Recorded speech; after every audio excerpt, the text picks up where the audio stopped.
একজন জল্লাদ, যে আড়ালে বসে তৈরি করেছিল এক ভয়ঙ্কর পৈশাচিক পাপের সাম্রাজ্য, যার চোখের ইশারায় পুরো হাওলাদার বাড়ি থর থর করে কাঁপত। কিন্তু সেই পাপিষ্ঠ পুরুষটা মৃত্যুর মুখোমুখি দাঁড়িয়ে কি একটু কেঁদেছিল?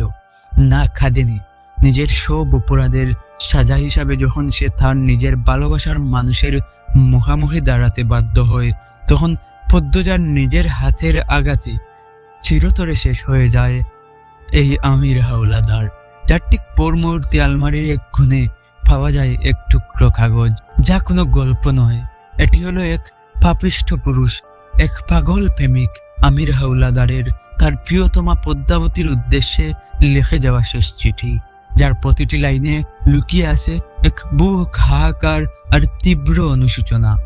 প্রিয় দর্শক, আমি পদ্মজা উপন্যাসের সেই ট্রাজিক সমাপ্তির পর এই চিঠির প্রতিটা শব্দ যেন আমাদের কলেজায় গিয়ে আঘাত করে।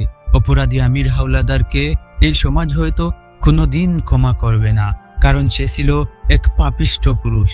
কিন্তু দিন শেষে তার ডায়েরির এই শেষ পাতাটি উল্টালে শক্ত হৃদয়ের মানুষেরও ভেতরে একদম দুমড়ে মুচড়ে যায়।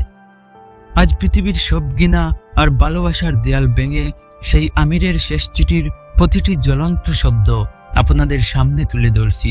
যদি কলিজা শক্ত রেখে এই নির্মম বাস্তবতার মুখোমুখি হওয়ার সাহস থাকে, তবেই আজকের পর্বটি শেষ পর্যন্ত শুনুন। স্বাগতম আপনাকে নেপথ্যের গল্পের রক্তাক্ত অধ্যায়ে। প্রিয়র চেয়েও প্রিয় পদ্মাবতী, আমার পাপের রাজত্বে তোমার আগমন ভূমিকম্পের মতো ছিল। যখনই দেখি তুমি দাঁড়িয়ে আসো, আমার হৃদপিণ্ড থমকে যায়। চোখের সামনে 6 বছরে গড়ে তোলা বাড়ি দেয়াল ভেঙে চুরমার হয়ে যায়। আমার চোখের মণি পদ্মজা, তোমার ওই দু চোখের অবিশ্বাসী চাহনি আমাকে ছিন্ন ভিন্ন করে ফেলে। আমার কথা হারিয়ে যায়, আমি স্তব্ধ হয়ে যাই। খারাপের মাঝেও ভালো থাকার মন্ত্র ছিল তোমার দৃষ্টি। সেই দৃষ্টিতে যখন ঘৃণা দেখতে পাই, আমার বুক পুড়ে যায়, আমার মস্তিষ্ক ফেটে যায়।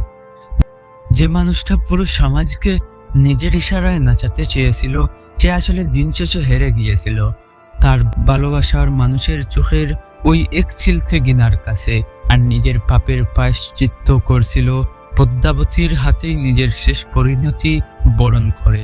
আমির হাওলাদারের এই শেষ চিঠি আর তার এই নির্মম বাস্তব পরিণতি কি আপনার হৃদয়েও এক বিষাক্ত ক্ষত তৈরি করেছে?